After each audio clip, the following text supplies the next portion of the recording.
Good morning, good evening, good afternoon, depending on your time zone relative to where you are right now. Uh, I'm Sean, and I'll be hosting tonight. Jared has spent a bit too much time in the sun today and got himself some sunstroke. So hopefully he's feeling a bit better soon and back to help us out next week. Tonight I'm joined by Shane Beaton out in Melbourne. Is that right, Shane? Yep, spot on. How are you? I'm good, thank you, mate. It's a lovely sort of almost summer's evening here. Sun's out. We've had the rain pass. It's beautiful. And apart from the weather, I know no one likes talking about weather too much, so I'll skip over that. But very excited to know that we're going to have some new Noel Gallagher music in 2023. That's pretty much what I'm hanging my hat on so far this week. Oh, right, okay. Interesting. He must be skint. He's getting some new music out. No, he's quality. How are you, mate? Yeah, good, yeah. And just not long in from work. It's about 4 p.m. here.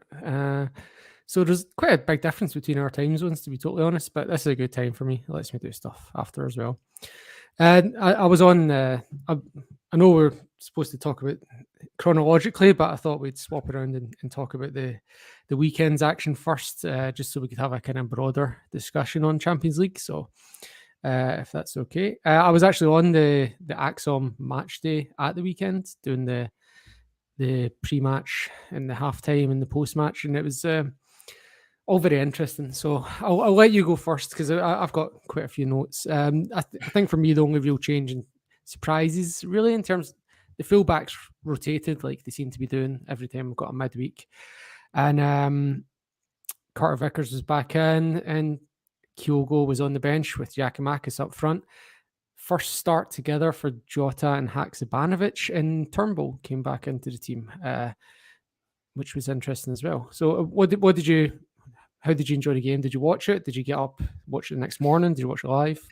I've been a bit slack. I didn't actually watch it until last night, so I'd Ah, seen the result, seen a couple of highlights, but didn't actually get to sit down and watch it until last night. And so it should be fresh in my memory. So if I make any kind of mistakes or errors, it's really bad on my part. But overall, look, I thought it was a pretty solid performance in the end. I thought getting that early goal, helped, and obviously that backs up your statistic of how we go on and get early goals. This one was a bit of a close run thing in the end. But look, I thought the overall performance was good. I thought that if we're comparing sort of how it was, back when it was 9-0, when they conceded that early goal, they dropped a lot deeper. Like they defensively, structure-wise, are a lot better than they were previously. And it was a lot harder for us, I felt, to get anything, particularly in the first half. I thought they were pretty good. Second half, we started with a flurry of chances and kind of usual situation. We probably should have put a couple away. We should have been out of sight. They shouldn't have actually probably equalised in the end. But I thought we controlled the game for the most part in the first half and in portions of the second half. They grew into the game in the second half. I thought they had a real flurry around, I can't remember if it was the 75th minute or something like that. And they had a couple of chances, and then they just seemed to come out a bit more and play a little bit more. Their fullbacks were getting much higher up the pitch and actually getting into our half fairly easily. And it led to them scoring, and which was a little bit of a shock. But then you look back at the footage of it and you're like, well, he's able to get the ball from throw. He's able to turn, no pressure, and whip in a decent ball.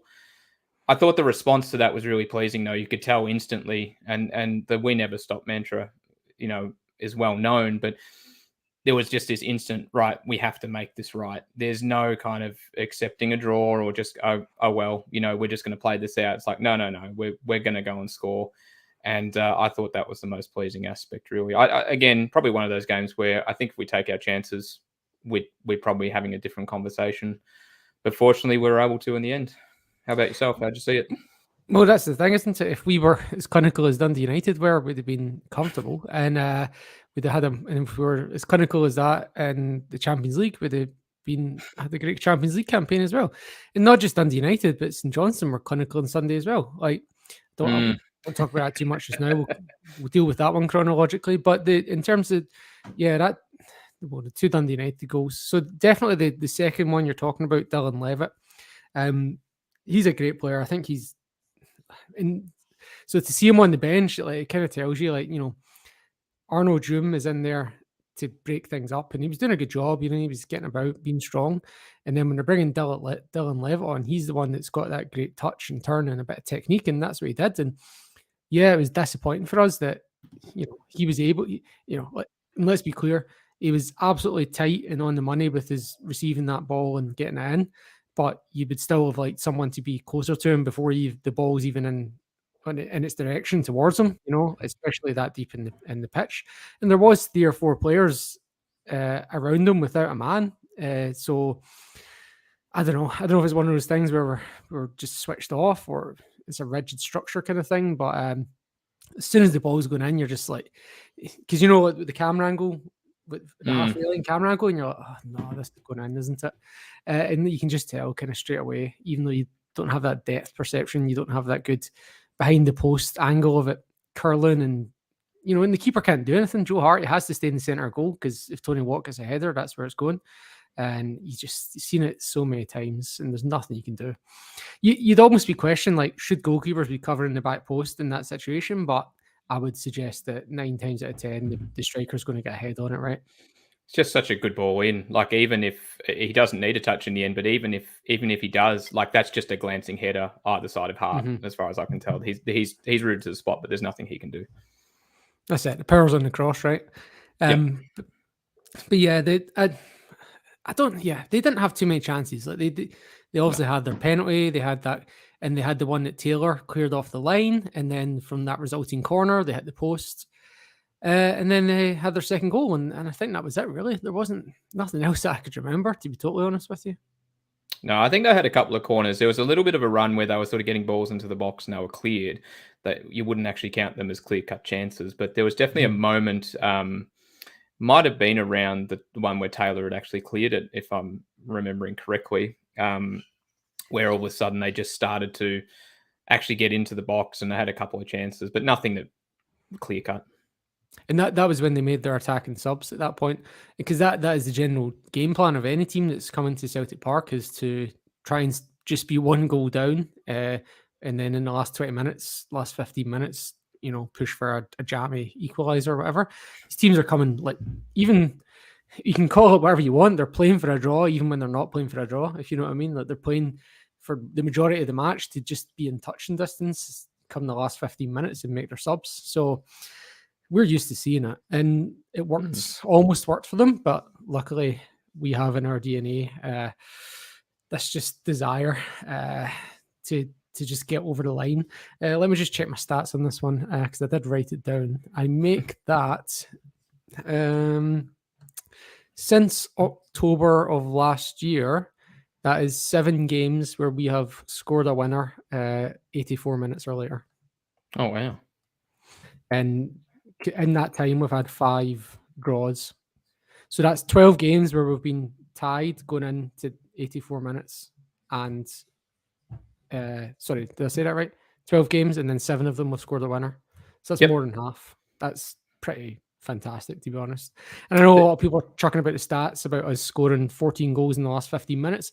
I wouldn't read too much into that particular stat, because, we're fitter and teams' heads go down. So if you're scoring like a 6th goal in the 90th minute, it's that I wouldn't read too much into that statistically, but in terms of breaking ties after 84 minutes, that's quite impressive. There's a real emphasis that you can, or sort of visible presence that you can see. Nobody drops their head. You don't see this visible kind of disappointment or, like heads dropped, we've let it. Like, the first thing you see is like Hart picking up the ball and throwing it back to the middle, basically, and getting the ball back to someone. So let's restart, let's go. Like, there's just like let's move. There's no kind of like they've equalized. You kind of see it sometimes. The heads drop, the frustration. You don't really see that. You just see a team that's like, okay, ball back to the middle, let's start again. Yeah, and there's no desperation or panic either. It's you have to have that kind of calm head thing going too, as well as on top of that. Vinny here in the comments kind of said that we never stop. And when I was on Axum, we were referring to it as squeaky bum time, which is a classic Alex Ferguson quote as well, because it really was sweaty arse time. And for us as fans, I should say, but not for the players. And that's the thing, isn't it? You kind of need that composure. If you look towards Perth on Sunday when they're 2-0 down, crossing the hour mark, what did he do? Take off a centre back, go to a back three, stick on a tall player up front. Do you know what I mean? Like, none of that from Ange. We stick to our system, we stick to our game plan. We just, and I think we said this before you came on, Shane, but I think we said last year was plan B for Ange is just to play plan A better. And it was kind of, that's what it's like as well at that moment. It's just keep doing what we're doing, but just do it with more intensity and keep doing it, you know? Yeah, there's no kind of complete overhaul or significant change. There might be some minor tweaks. I mean, seriously minor tweaks, but at overall, it's just like, no, this is how we're going to play, and we just need to get better at it, or we just need to apply ourselves better in the situation, as opposed to making those kind of wholesale changes. I think we've come a long way from the days of stick the centre back up front and launch the ball. Yeah, you're more inclined to see someone, I think, like if you're ever going to see it, you're more inclined to see Starfelt just step up into midfield and just continue to step up and maybe get a shot off one day. I don't think we're ever seeing sort of, just stick the centre back up front and, Yeah. It's funny how football's changed like that, because that was, you used to get a lot of kind of fruit out of that, and it was certainly a go-to. Somebody must have sussed it at some point. I don't know. I don't know. Was it just not as big anymore? But maybe sometimes things run its course, or it gets to a peak where people say, no, that's enough now. That's like in TV terminology, it's called when a show jumps the shark. Maybe that moment was when I can't remember the manager who it was, but who threw David James up front for City, and he actually took him off the bench and played him up front.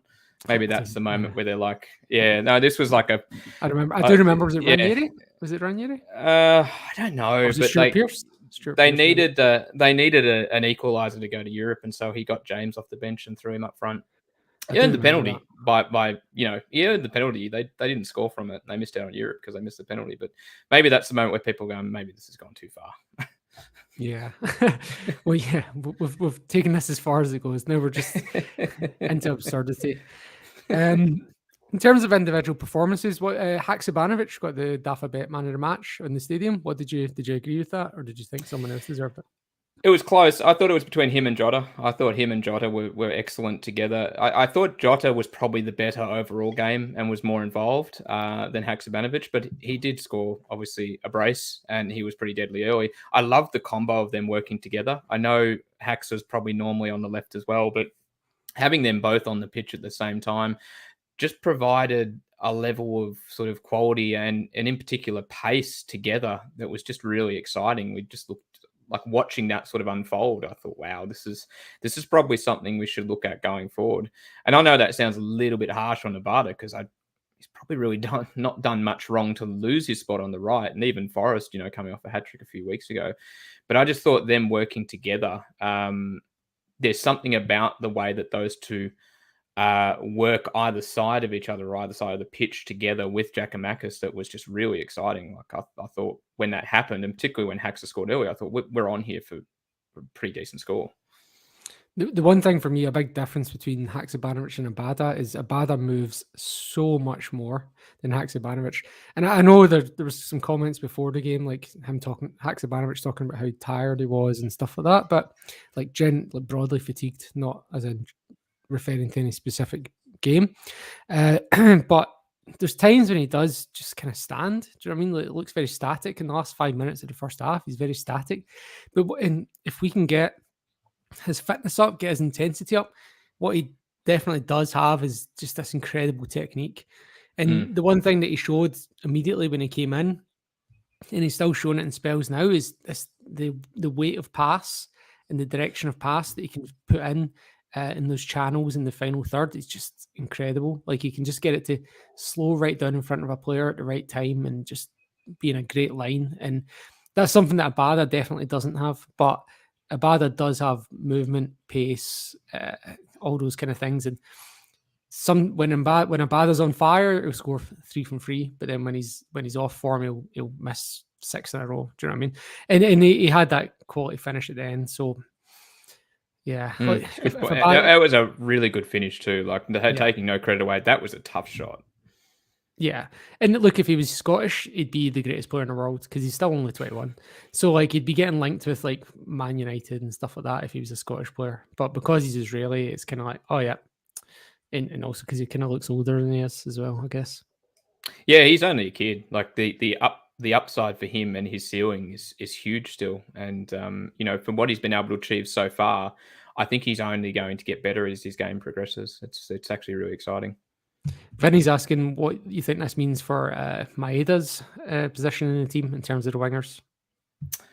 Look, I think we're really dynamic. We've got a good set of wingers, and I think they complement each other in terms of their respective sort of differences. So, in terms of, Maeda's fantastic because of his unbelievable effort to just keep going and to track back and to work hard. I think he'd probably be one of the hardest working wingers, if not the hardest working winger we have. So, he's got that ability that I would see him more as coming on later, that particular time. Defenses are tired, fullbacks are fatigued. Maeda comes on, he's just going to run up and down the pitch.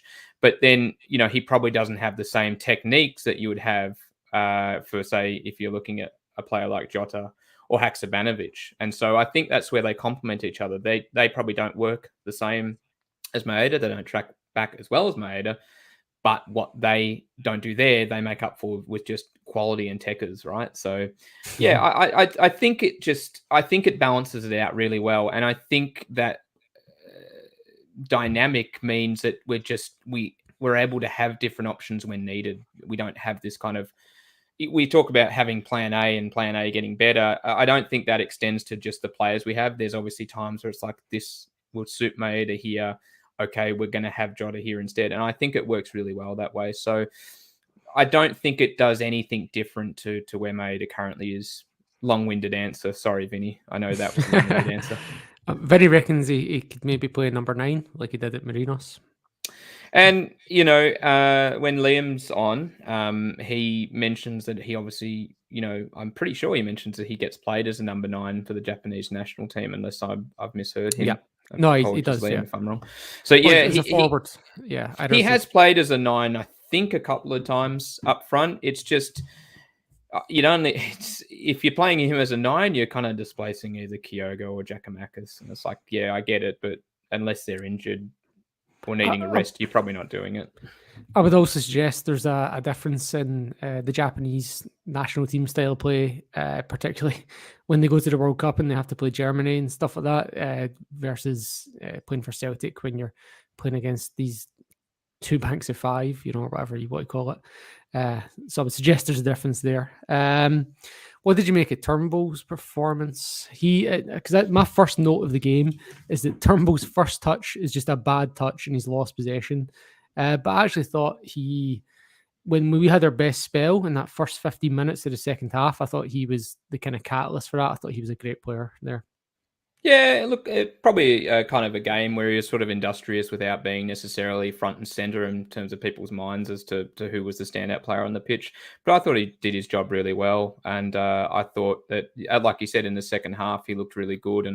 And during that spell was quite crucial to what we were trying to do. So, yeah, I thought he had a pretty good game. I thought O'Reilly actually worked into the game really well. As well. I thought that's probably his best game for a while. Yeah, definitely. Second half, I've gotten my notes here. Sort of late in the first half, he's okay, but second half, I thought he was really, really good. Yeah, there was two times in the second half where the ball is coming out the sky with so high snow on it, and it's the sort of thing where every player in the world is trained to just get under it and try and header it to a safe area. Doesn't even have to go into touch, just header it somewhere safe. And twice O'Reilly just brings it under control and takes a touch in the box. I'm like, absolute, like the balls of that. Never mind the skill to do that. It was crazy. I mean, I guess you probably don't do something like that when you're under pressure from a good team, but like against Dundee United, that's probably that gives us an extra possession, an extra play, an extra chance at attack when you do something like that. When he did that, when he took those under control, I can guarantee you that just somewhere down in the Midlands, Tom Rogic was smiling. Yeah, and Tom Rogic will be not smiling in the Midlands for the next month and a half while he's sitting there watching the World Cup. Moving on from that, so we should probably talk about the big issue, which is the referees, in particular the 8 minutes in or 9 minutes in, when we have this astonishing when Bernabe makes a diving save to stop the ball, the net bound header from Stephen Fletcher going into the net. I'm surprised he wasn't red carded for how egregious and serious that deliberate handball was. What did you make of it? Oh, look, I just don't understand anymore. I just don't, like, I'm throwing things out now. I can't quite wrap my head around it. It was just, you just almost have to jump up as if you're, there's a quote here, like a spawning salmon. And it's almost like you have to do that now just to avoid any kind of potential penalty or handball being given against you. I looked at it, I'm like, oh my God, like I thought it took it. First of all, let's talk about the time. It takes way too long. All right. They've got to sort the time out. The whole system is for clear and obvious error. So the idea is that you see something, it's very obvious. No, you've got to look at that. You've missed something obvious. Come and check it. It takes too long. Like, it shouldn't take that long to make that decision. If you're breaking it down to different angles, and if you're actually trying to judge how his arm was moving, and you're probably getting, people who've got like physics degrees, and, we don't know what they've got in their office. They've probably got a wallboard and a scientist saying his arm can bend at this angle and stuff like that. I don't know. But if that's taking too long, all right. But then, like, when he goes over to the screen, he's obviously got a decision to make, saying, am I going to back my original call, or am I comfortable with the penalty? Look, I don't agree with it. I think it's wrong. It's just, and he gets booked for it, which is even worse. Like, that was the cherry on top here. Not only was it the wrong call for the penalty, he gets a yellow card. I was like, you're kidding.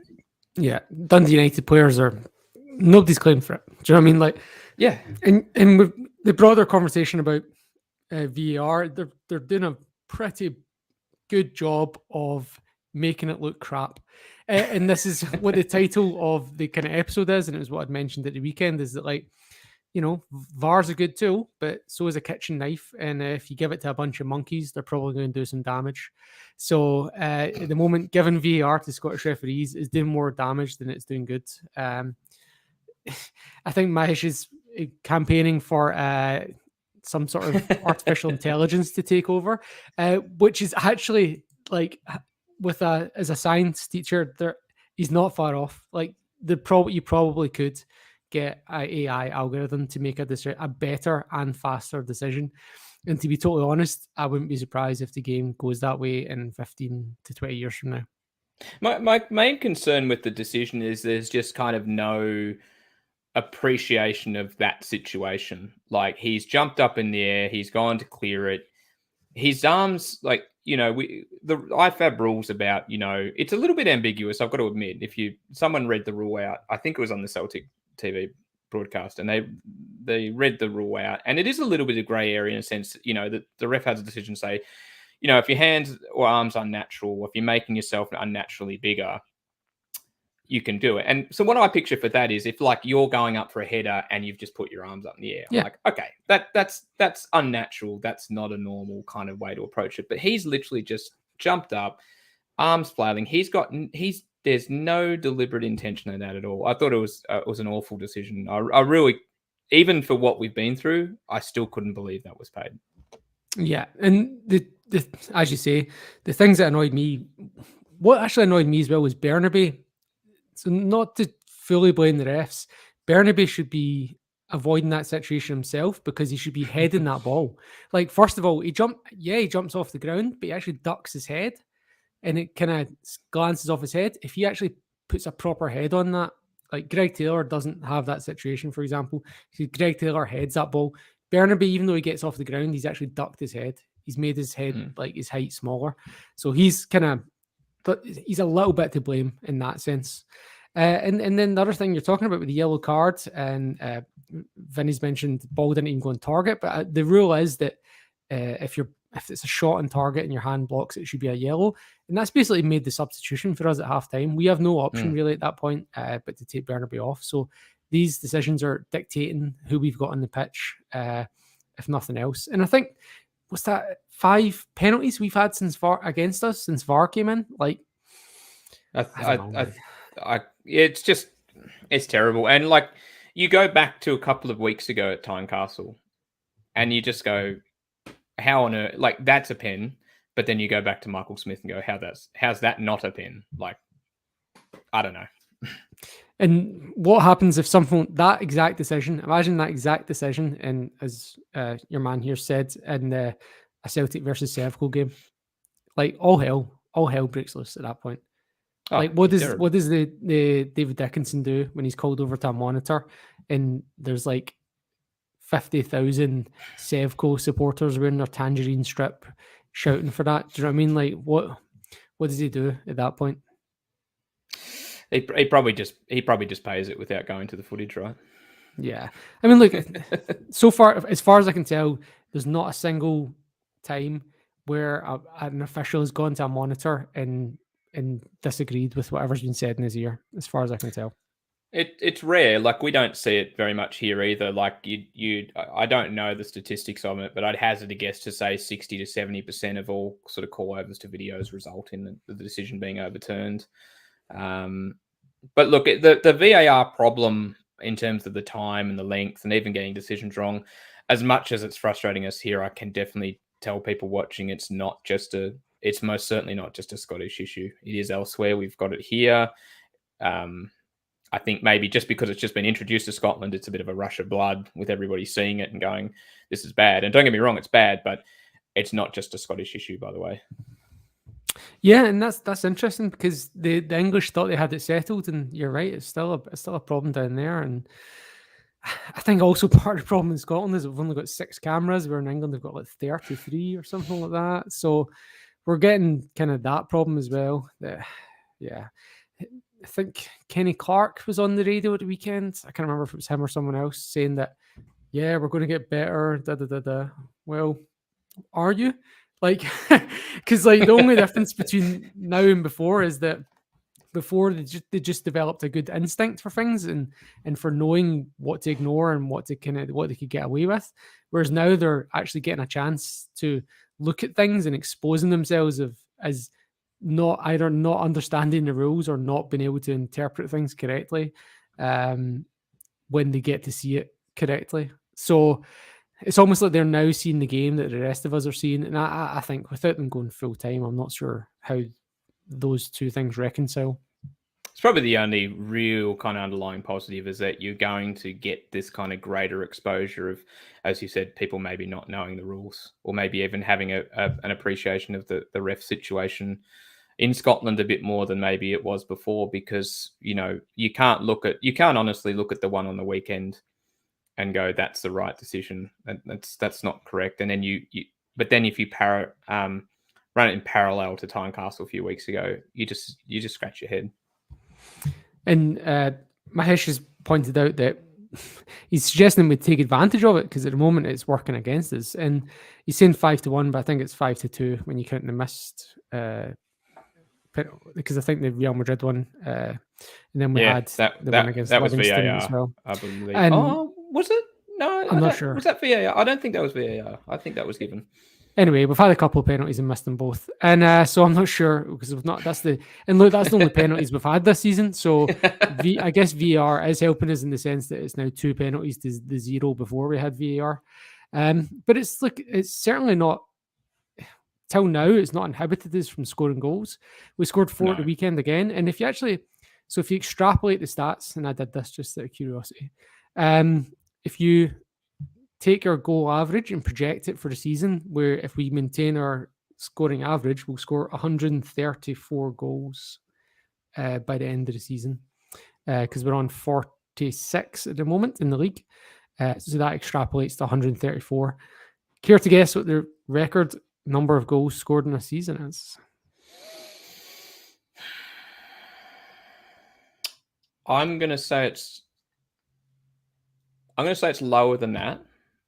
So it was the Rodgers invincible season. 120. It's 106. Oh, not even close. So the record is 106, and we're on track for 134.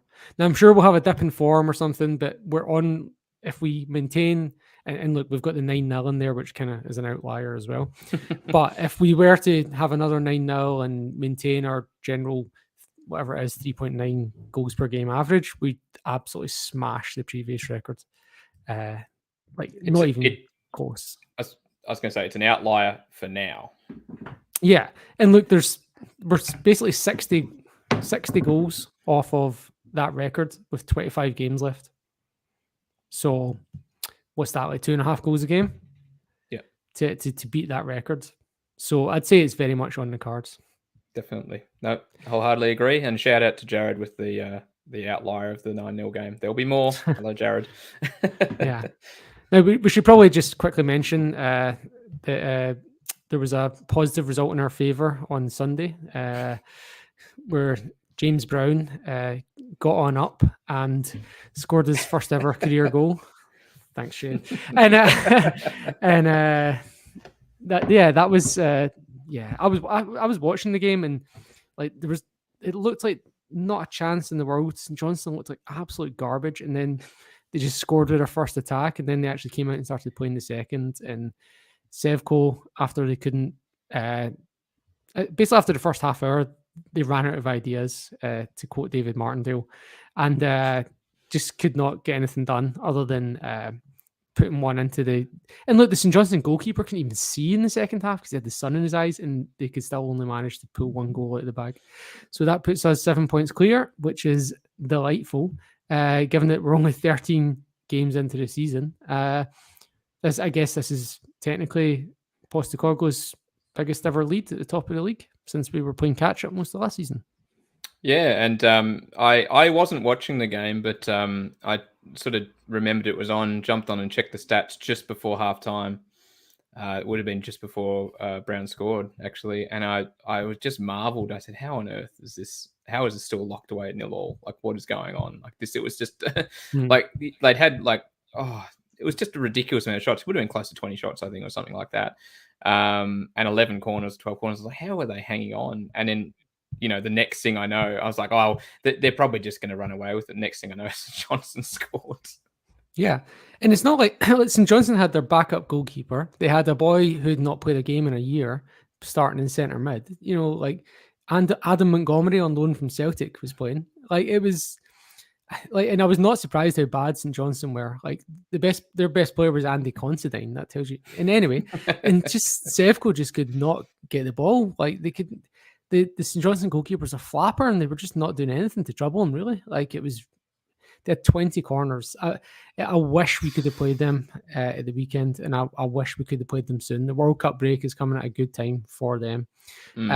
It's coming. The only thing that's good about for us is that it probably keeps Van Bronckhorst in a job, which is good for us. Till we get to them on the 2nd of January. Is that right? Monday. Yeah, I think so. That could be, depending on the result, that might be Gio's last game.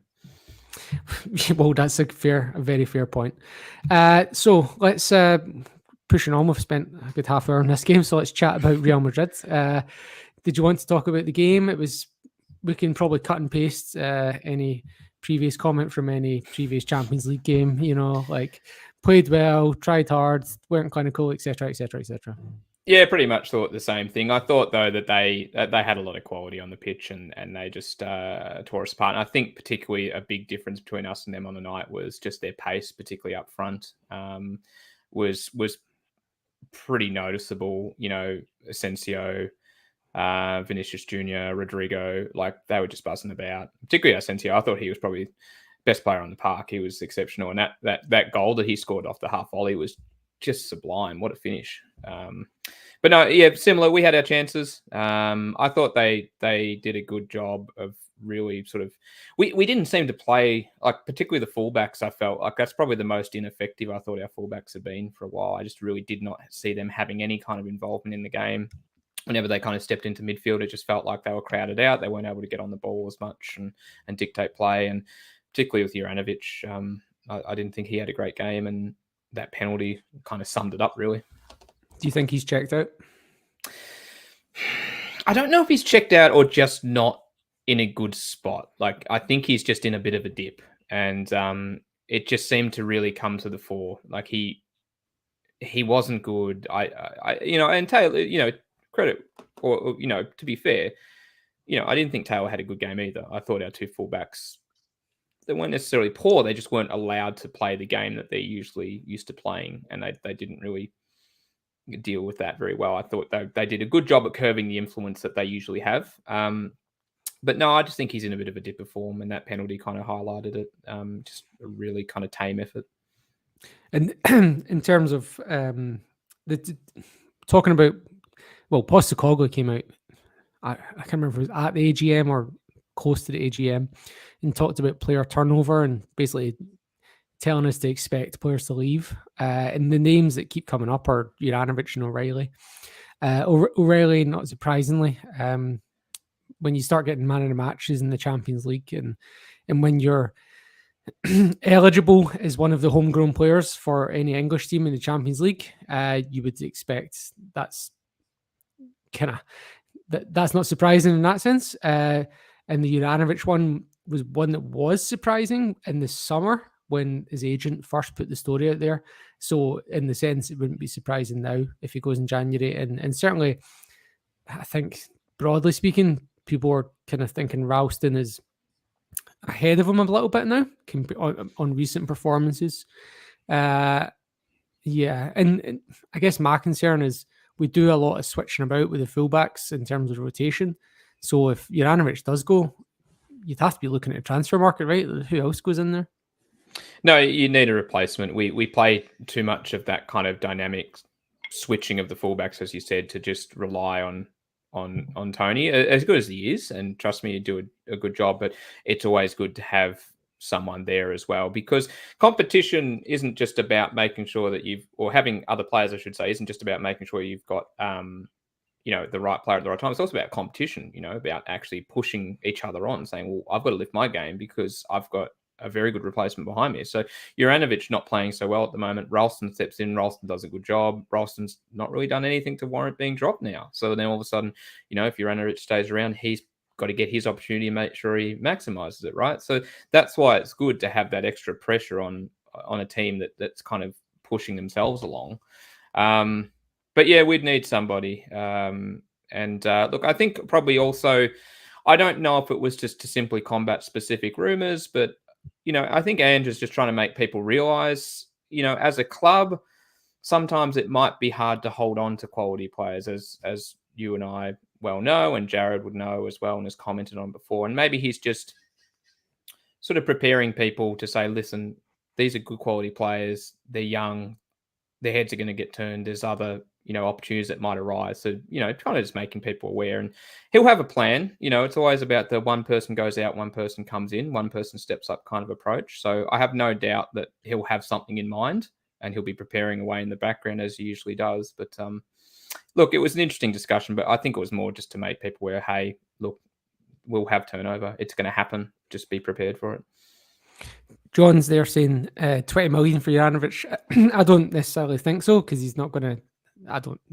Because he's not going to have as much of a sell on. When you sell a player that's 22, 23, the team that's buying him can expect to then sell him on for more. I think he's probably more likely to head to somebody like Leicester for about 15, to be honest, rather than 20. But O'Reilly's a different one. He's the one that you would be looking for, I think, in my opinion, in the 20 million range with a 15% sell on or 10% sell on or 20% of profit kind of sell on clause. Yeah. Well, do you agree? Disagree?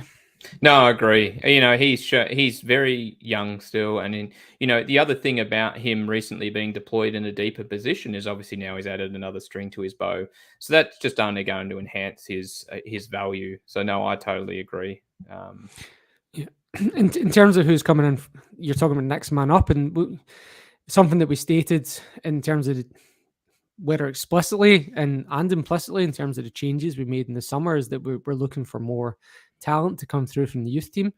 And I think from everyone that I've spoke to recently about this, whenever this subject comes up, is we all kind of think Rocco Vata is the kind of next man up from the youth team. Unfortunately, he's a winger, which doesn't really help us if our right back or our centre mid leave. So we probably are looking at the transfer market at that point, or do you think there's anyone else ready to make the step up from the youth team? It's a bit of a step up. I'd probably be looking at transfer market, to be honest, trying to bring somebody in. And we obviously had a good run with that, with Juranovic coming in, right? So I think we'd go back to that well, to be honest. I'd go transfer market. But that kind of also touches in the broader conversation of, again, recent interviews, we want to be competing in the Champions League. So yeah, first of all, win the league. We're well on track to qualify for the Champions League next year. But in terms of, how do you see us being that team that competes in the Champions League? Do we need to hold on to players for longer? Do we need to create more of a pathway for youth players? Do we need to be signing more expensive players, taking more gambles on players in the 7 to 12 million range and competing with Porto and Ajax and Benfica and creating turnover that way? What do you think we as a club should be looking to do? It's a tough question. I think youth development's probably the one thing I'd look at and target as something going forward. I think if you get a decent youth development system and have youth players actually coming up through the system, I think at the end of the day, you either get the benefits of it yourself by having them excel and jump into the team and actually be part of the first team, or, they don't get an opportunity and you're able to sell them on in some capacity and get a fee for them. I think youth development for me is the one thing I'd like to see more come through. Like, I was excited when we had Owen Moffat, for example. I thought he was someone that was going to potentially make the step up. And, he went. And so that was a little bit of a pity. And obviously Ben Doak's the obvious one that comes up a bit in discussion in terms of, it would have been good to keep him around as well. Look, youth development for me, I think probably... I was thinking about this the other day, actually, how we judge this Champions League campaign. And I don't think you can finish bottom of the group and judge it as a success, right? I don't think you can do that. It's too much of a stretch. You can't look at what we've just been through and go, that was a successful campaign. You can't. It's not possible. But you could argue you can successful performance-wise, but not results-wise. Yeah, exactly. I think overall you can't say it's a success. But at the same time, I wouldn't say it's a failure either, because I thought the way we played and our involvement against some pretty decent teams was actually very good. And, if we're more clinical on the day, we're in the Europa League or possibly, still in the Champions League, right? I think we need to be a bit pragmatic about the way we view it. And I think that just comes down to a lot of experience. So this gets back to your question of, do you bring more people in or do you stick with the current team? I think you do a mixture. I think you feel where you need to, but you want to have a core group of players, if you can, that are familiar with the system and what you're trying to employ, and are able to then kind of bring about the best without sort of having to relearn it, if you will, right? So if you make wholesale changes, you bring everybody in, right? It's all about getting used to each other. How do we play together? How does this all work? Whereas if you have a core and then you bring a couple in, it's easier to integrate them and say, this is how we play. This is what we want you to do. I'll do this. I already know what I'm going to do. This is what I expect from you. And so I think that's where it works. So I think it's a mixture of, to be honest, all three. Youth development is a big one for me, but I think keeping a core group together and then, filling positions where you need to. I don't know necessarily if we have to go for totally top of the line expensive players. I actually think what we've done so far in the transfer market has yielded pretty good results, and I'd probably stick to that path. And I think it's just about building that experience and simply getting more people to buy into Plan A and continuing to make Plan A better. Yeah, in terms of the youth versus recruitment thing as well, if you look at, so Ajax, and they kind of went away with it, I guess, when they spent £22 million on some Sevco fullback, but they historically have gone to youth, and including signing youth players and bringing them through. And what that kind of resulted in them was a very up and down, like they'd have down years and up years. And look, their up years were outstanding. 2019, they got to the Champions League semi-final. So like the sky was the absolute limit for them, but their fans accepted that there would be, 1 in 3 years where they would not be competing for the league or the title, or, winning the title was never a given in those years where the youth players were getting bled in. And Porto, Liam in the comments here has mentioned Porto style. The Porto system is slightly different as well, in that what they have is like 4 or 5 big earners, players on like 40, 50,000, the Brazilians that they're bringing in, that they can, like for example, when they bid £14 million on Encham, he would have been a big earner that they were looking to move on for 30, 40 million to make a profit on. But then the rest, apart from those 4 or 5 players, the rest of their squad will be on less than 8,000 a week. Your kind of David Turnbull level of salary, whereas we have like so many players in the 10 to 20 range, like Forest and people like that. They wouldn't be in that kind of Porto system. So we have this kind of more of a spread out thing compared to Porto, and in terms of Ajax, they have to kind of accept the way their system works is they kind of accept having down years. So where do you sit on it? Where do you sit on it? What do you think works? I'm not sure we can even model ourselves on either of those, to be honest. Like, when was the last time we had a player that was under 21 come in and establish themselves in our team? McGregor was over 21. Forrest did, but he didn't really establish himself, and you could argue that's because of injury. Tierney, that's it, really? Yeah, Tierney's probably Kieran Tierney, to be honest. And who before that? Sean Maloney, maybe? Yeah, probably. Like, was there anyone in between? Fair way there. Steve McManus was over 21, I think, when he came in the team. Stephen Craney was about 21. Ralston didn't establish himself till he was 22. So, like, it's pretty rare to get someone in our youth team with enough quality that they can establish themselves, and not just that, because they need to have the quality to be allowed to develop with fans. I still remember it must have been 18 months in the team before fans got off Callum McGregor's back, and like, he was getting pelters for so long. Honestly, I reckon it was at least 18 months, and look where he is now. So that's the kind of development time that we're looking at if these players are coming in. I think Tierney's an outlier. There's nobody else like Tierney. No, there really isn't. And look, if we could get a bunch of Kieran Tierneys coming through, amazing. We would love that. But it's not looking. I don't know. I mean, that's the Ajax system. If you can get lucky, right? Agreed. I think your approach to it totally spot on. It's hard to see how that system would work for us. Liam's mentioned how ones like Liam Morrison go to Bayern Munich, and then you get Ben Doak going to Liverpool, and even the goalkeeper going to Watford, stuff like that. It's the better we do since we introduced our academy system, or tie-in with the school. I forgot the name of the school. But since we've had that system, it's working for these youth players, St. Ninians, I think. But it's also working for Liverpool and Bayern Munich, who are saying, yeah, we'll have some of that, and taking the players away. So, yeah, I don't know. Maybe we need rules protection. How do you think? So next year's the kind of last time we'll have the 8 groups of 4. And after that, we're going to the 36-team league, where we could be playing anyone across the 10 games that we're going to be given. So we'll be going from 6 games to 10. So that's going to be an increase in revenue, guaranteed. Even if it's gate money only, even if TV money doesn't increase, we'll be getting an extra 2 home games of gate money. So that's an extra, I don't know, 5 million straight away. And let's assume some more from gate money.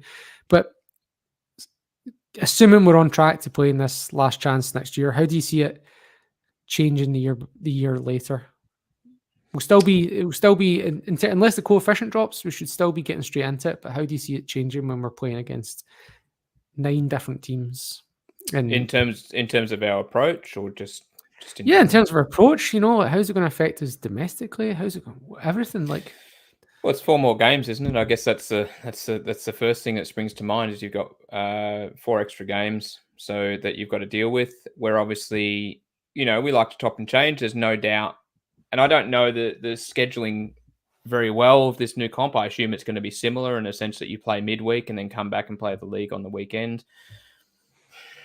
I don't know. I really don't know. I think it's just adding a little bit of, or a bit more extra load than what we've currently got, and it's probably going to dictate a few decisions made either with transfer market of signing or re-signing of players, because looking at it at a very, very basic level, if you add more games, you're going to need to make sure you've got more people around to step up when needed. And so all of a sudden, you're probably going to need to make sure you've got extra cover than what you did before, kind of thing.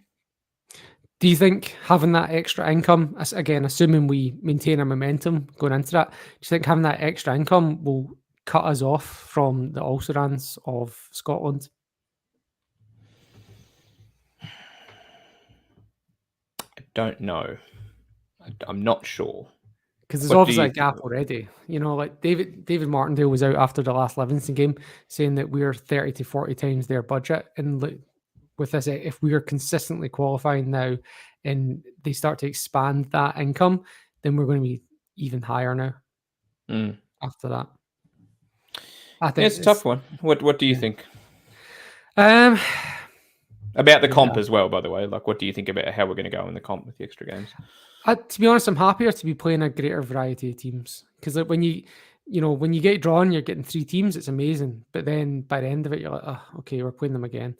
You know, like, so to be able to have just a bit more variety and a bit more unknown about it and a bit more choices, because that's what you look forward to in the draw, isn't it? You're like, oh, we've not had Real Madrid before. Like, that was the greatest thing with the draw. Like, yeah, we're playing European champions and we're going to get spanked twice, but we've not played them before. Do you know what I mean? Like, I guess it's less relevant for you and I in Australia, but like certainly the people in Scotland never had a trip to Madrid to enjoy to the Bernabeu, and so yeah, it'd be good to get that. I think, yeah, it's all changed. This European system, it's all changing. But we should, I guess, talk about not just Celtic in Europe, but Celtic in Australia. So we're coming down to the Sydney Super Cup in, what is it? About 12, 13 days from now, something like that, just under 2 weeks. Yeah, next Thursday is the first game between Sydney FC and Celtic. Yeah, and they've changed the kickoff time for the Everton game. They have. So I think it was 8:05 on Sunday evening Australian time, or Melbourne time, I should say. Sorry, Sean. And it's now moved ahead 6 hours, I think, to 2:05 p.m. 2:45. 2:45. Okay, so close to 6 hours. So that's a bit of an interesting one. I don't really know what's dictated that. There's a few things flying about that could have explain a guess. it. What do you think? Are you going to say something to do with police enforcement? I was going to say alcohol and police /police. We're on the same wavelength. Yes. I did wonder. Like, I don't know how relevant this is. So anyone in Sydney, if I get this totally wrong, I'm sorry. I can just, John agrees. Yep. John agrees. I did wonder potentially if the train strikes were still ongoing, and maybe the government was, I don't know, concerned that there might be some strike action and it would just be harder to get people available. I don't know if this is still ongoing. People who are listening or watching in Sydney, hit me up in the comments, tell me I'm wrong and totally out of my depth. Go for it. But I did wonder if the train strikes were still going, and that might be a thing. But yeah, it could just be the fact that obviously people were sort of getting a bit liquored up and doing that for quite a number of hours and then heading out to Homebush. Yeah, I reckon the Sydney police have got onto the Scottish police and be like, hey, we've got this game coming up. Any tips? And the Scottish police have been like, oh, yeah, sure. What time's the game on? 8 p.m. Like, what? On a weekend? Are you nuts? Like, you're going to be drinking for like 12 hours. So I reckon that's probably what's happened there, to be honest. And the Sydney police have panicked. When the old kickoff time made a lot of sense for TV, because now it's going to be on at 3:45 a.m. on Sunday in Scotland, which is, that's welcome to our world. Yeah, I was about to say, shout out to everybody in Scotland tuning in, getting up at, I can't remember the exact phrasing that Jared uses, stupid hours of the morning or something like that. Yeah. Welcome to our world. Yeah. And I really enjoyed Postecoglou's comments. He was asked, actually, I don't even think he wasn't asked about Sydney directly. He was asked about international players, specifically the Scotland squad, because Scotland are playing Turkey. And I think he was asked about the players going to that. And he just went, well, it's not compulsory for us to release them. So we're going to take all of our players that are not going to the World Cup. We're bringing them all to Australia because the fans have paid good money to see a strong Celtic team. So we're going to be playing a strong Celtic team. And I was absolutely delighted to hear that. Yeah, absolutely. I read that today, and I thought that's excellent. And to be honest, it's what I expected. I thought he would do that. I think he knows what it means. I think he appreciates the occasion, and you can see that in that quote. So it would have been a one-way conversation with Steve Clark, I think. Yeah. Now, I don't know about you guys, and maybe it's different for people in Sydney, but like, I know he's talking about people spending money, and it's everyone in Scotland's just going, "Oh yeah. How much is a ticket?" Well, to be honest, our ticket was we had some of the cheaper tickets, and they're like $100 each. So I've got $100 on a ticket, which, and again, if you're listening in Scotland, just basically half that to get pounds. So like £50 a ticket. I'm paying $600 for flights return, so that's like £300. $400 for accommodation, £200. And then that's not even talking about buying a pint yet. So I'm like £600/$1,200 or whatever it is. My math is probably wrong there. Before I've even had a drink or food. So when Andrew's talking about paying good money, he's not just talking about the ticket price. No, exactly, and it's a big event, and everyone, Celtic fans all around Australia are jetting in for it. So like yourself, or anyone out in Queensland, of course, which I'm pretty sure, if I'm not mistaken, John's out in Queensland. So plenty of people jetting in from all over Australia, and I'm sure everyone knows this. It goes without saying, Australia is pretty big. Takes a while to go from one side of Australia to the other, and it takes a while, and it costs a lot. So to get that reassurance that no, it's just not going to be. It's going to be a team with the stars and the people you've come to love. That was really pleasing to hear. I do, just getting back to the kickoff time, I find that really a harsh decision so late in the piece. Like if it was earlier, maybe when they'd made the decision to switch opponents, sure, I could kind of appreciate that. But we're talking, less than 2 weeks out, or 3 weeks when it was now still close to 2 weeks. You've got people literally flying in on the day of that game in the late morning, early afternoon for the game that night, who now are probably in a situation where they've got to do a mad dash, drop off their bags, and head out to Homebush. It's not conducive to people who are actually coming in on that day. I think it's really unfair, and I was surprised it was made so late. I think that was really poor. Yeah, to be honest, it actually works slightly better for me in the sense that I'm working on the Monday, so it was like I was going to have to just go home to bed and after the game, but now I can actually get a couple of beers in after the game, which should be good for me. Liam O'Connor in the comments saying he's coming from Tassie, or if he's just talking about other people coming from Tasmania, which again is for those in Scotland, that's over the water. So he's not just, you can't just hop on a train kind of thing. It's a big flight. You can travel overseas and still remain in Australia. It's impressive. Exactly. And one player that's, so Calmac will be out, I assume, unless he's, from what I understand, he's not coming back till after the World Cup. And the other big out, the only other out is the player who we have in our books that has played for both Everton and Celtic, which is James McCarthy, who is apparently wrecked his hamstring somehow. I don't know how. It's ironic, isn't it? Yeah, like he must have sat up in bed the wrong way or something. Like, I don't think he's seen the pitch since that St Johnstone game where he got the late assist. I don't know why. I've just got this picture of him hopping out of bed and just like literally grabbing his hamstring, going, "Uh-oh, look, I've done it." Like literally just hopping out of bed, or maybe hopping out of the shower, and just like, "Oh, no, hamstring's gone." It's so innocuous. now that we've lost that Celtic Everton connection, we need to get like Alan Stubbs at a retirement, or Thomas Gravison, or somebody like that. Get him on for a little cameo. Such a pity. I mean, I profess I'm a bit of a James McCarthy fan, and I'd love to see him get a bit more of a run. And I was actually excited because I thought, you know what, he might actually come out here and play. And so when I didn't actually know the news until I saw it on the run sheet. I was just a bit crestfallen. Yeah, it's only just been announced, and it was the same interview where we were talking about releasing the international players. So it wasn't really well advertised in advance. So I guess we're kind of slightly projecting ahead. We should talk about the game tonight. Is it tonight? Yeah, and it's tonight. Saturday. Saturday. Yeah, Saturday as well. So we've got Motherwell away tonight. What do you see happening there? Should we assume the fullbacks are getting rotated? Is Kyogo going to come back in? What else?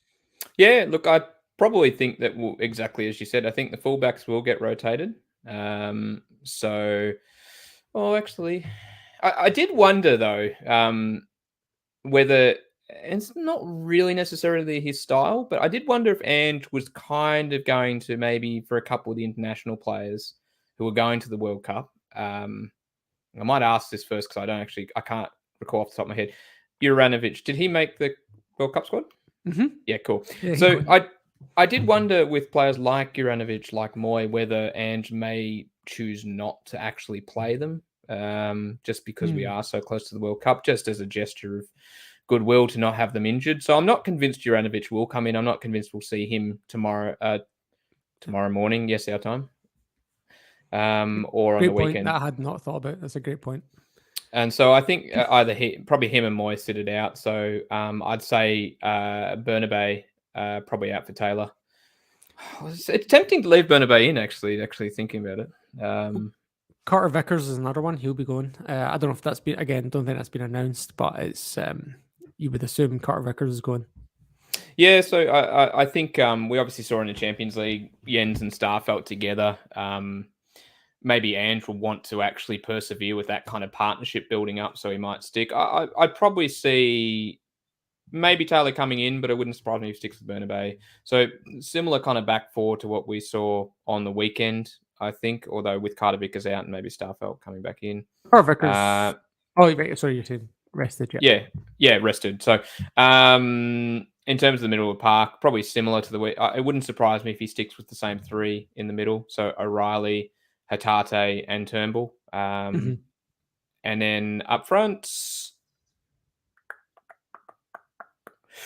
we'd probably see some rotation up front. It wouldn't surprise me if he puts Haxa back on the left and maybe brings Abada or Forrest in on the right, and Kyogo leads the line. Yeah, I'd be keen to see Forrest play, actually. He's been in good form recently. Although maybe he's more suited to a home game against Ross County. You almost have to think about the two games together. Do you know what I mean? Like, Ross County play a bit more width than Motherwell do. So, like, do you want Taylor in for that game rather than Bernabé? They both played 45 at the weekend, so you could toss the coin there. Do you know what I mean? Maybe play Bernabé against Motherwell, save Taylor for County, who've got play more down the wings. Do you reckon Juranovic, because he didn't even get off the bench the weekend, and until you said that, I hadn't even thought about the fact that Juranovic and Moy were both dropped and they're both going to the World Cup, and Carter Vickers was rested against Real Madrid, also going to the World Cup. I hadn't even thought about it, and look, there was the headline today about Sadio Mane getting an injury scare before the World Cup, and I don't know if it's good psychological management to take these players, because they're going to. Surely you're going to pull out a 50-50 when the World Cup's next week. Do you know what I mean? Like, so I don't know if it's just good management or anything. I don't know. What do you think? Like, so I think it's a good management on a personal level. I think at the end of the day, Ange is pretty close to his players. I think he's rapt that they're getting selected for the national teams and going to a World Cup. And Ange in particular, managed Australia at the 2014 World Cup. So he knows what it's like. He knows how important it is. And I think he appreciates that. And I think personally he would be crestfallen if he was to pick someone like a Moy or Juranovic or Carter Vickers and they picked up an injury against Ross County or Motherwell and then couldn't go. I think he would not show it probably at face value, but I think, behind closed doors, he'd be pretty upset. So it wouldn't surprise me if he just chooses to, as a course of personal man management, say, listen, I'm just going to keep you on the bench. If we need you, we'll bring you on. There's going to be some risk there, but overall, I think we've got enough depth that we can have you guys sit on the bench and then you go to the World Cup relatively unscathed. Mm-hmm. Yeah. And it's not like I know he's been a little bit disrespectful to Scotland by saying, our £3 million or £5 million tournament matters more. But I know he's 100% right. Like, you cannot argue with that. Like a Scotland bounce game against Turkey is going to get like whatever £700,000 for the Scottish FA. Good for you, Scottish FA. But also like £5 million for Celtic is just objectively more important than that, So it's a little bit disrespectful, but also can't argue with it. But yeah, what's your score prediction then, Motherwell game? 4-1. I think we'll concede, but I think we'll be relatively comfortable and win 4-1. Yourself? I feel a 2-0. And then county at the weekend, I think it's Saturday, 3 p.m. in Scotland, which means it's 11 p.m. for me, which means it's 2 a.m. for you. Are you getting up? Watching in the morning?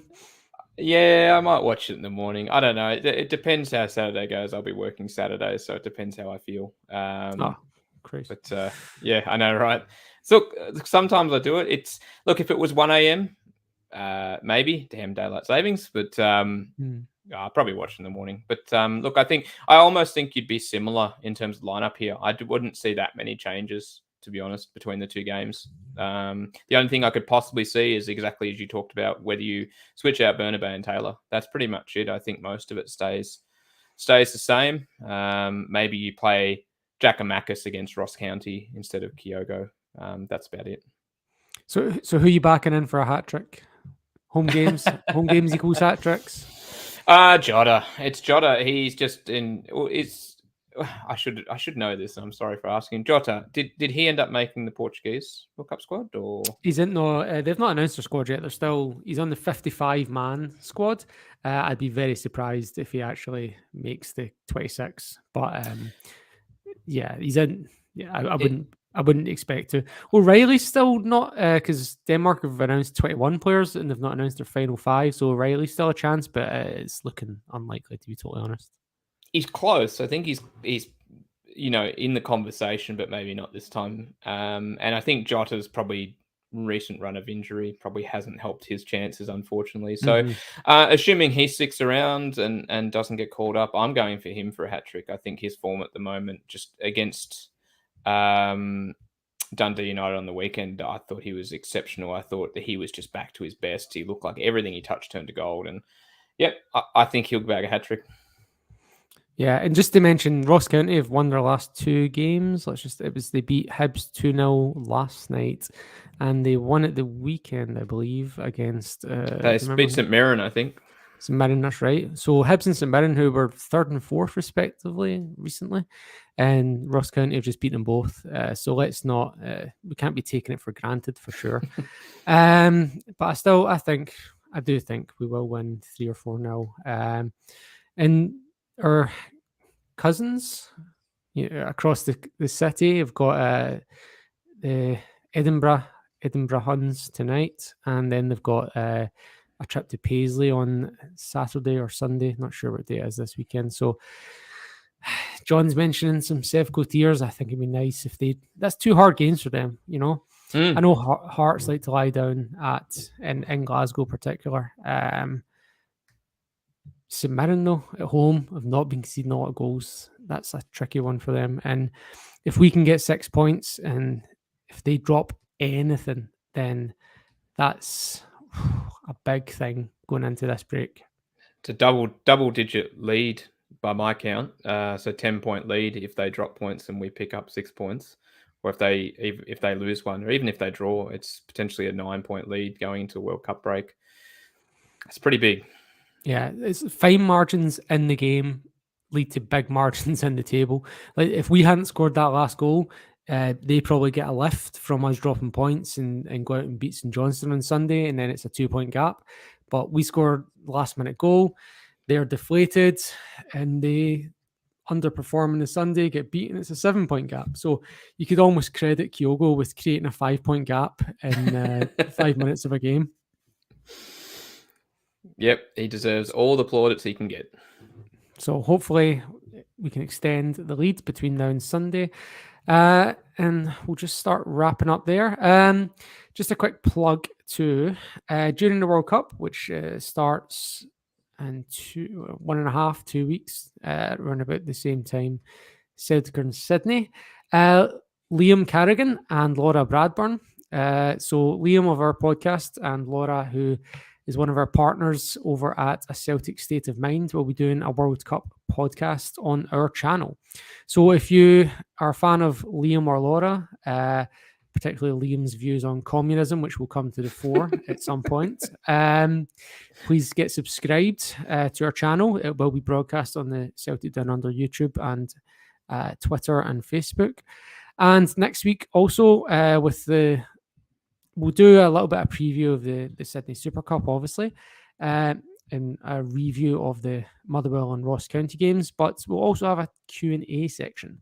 So if you have any questions you'd like to put to us next week, please send us a message on Twitter, and we'll be sure to bring them up in the Q&A section next week. Other than that, any final thoughts, Shane? Yeah, I've been really getting into, or I'd previously watched, this is a show on the ABC for those international who may not be familiar with it, but I've been really into a comedy on the ABC called Fisk, starring the irrepressible Kitty Flanagan, and its series 2 is on at the moment, and it's a really good, really subtle kind of comedy in regards to a law firm. And look, I've been thoroughly enjoying it on a Wednesday evening. And if anyone gets a chance to check it out, I'd highly recommend it. I think you'd love it. Thanks, man. And if you are out east in Australia, I would recommend you get along to a show which is happening in the next week and a half. The Lumineers are touring over in the east of Australia. They're not coming to the west, unfortunately, so I can't go. But if anyone's a fan of indie music or anything like that, you want to take this opportunity to get along and see the Lumineers at Adelaide or Melbourne. They've got a few dates out there. Good shout out. Thank you. Cool. Other than that, I think that's us. Thanks, John, for the compliment and the comments there. And I'll just try and figure out how to play the outro music. Give me a second. I think that's it here. Let's go. There we go.